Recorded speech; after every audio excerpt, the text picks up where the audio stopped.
I wanted to talk to you about what has happened to this country over the last 14 years.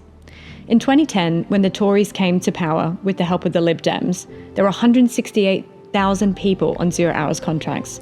In 2024, there are now over 1 million workers on these types of contracts. People's wages haven't grown in real terms since 2008, and the average worker is now roughly £11,000 worse off than they should be. 14 years ago, only around 41,000 people had used a food bank. In 2023, that number was 2.99 million. In 2017, the Tories introduced the two-child benefit cap, a policy which is keeping hundreds of thousands of children living in poverty. Rates of in-work poverty have also risen, with almost half of universal credit claimants in work. Their wages aren't enough to get by. The NHS has been plunged into an unbelievable crisis.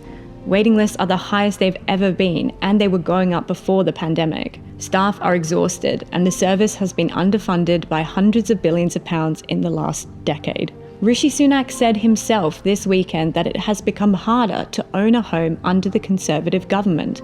The average price of a deposit for a first-time buyer has gone up by 91% under the Tories, and rents are up nearly 50%. Most shamefully though, Britain now has, by far and away, the highest rates of homelessness in the developed world. There are so many other ways that this country has been destroyed by this Tory government. Local government spending has been slashed by 18% on average, rail fares are up 30% in the last decade, despite services being absolutely abysmal. The cost of a part-time nursery place has gone up by 80%, and there is literal feces in our rivers and oceans.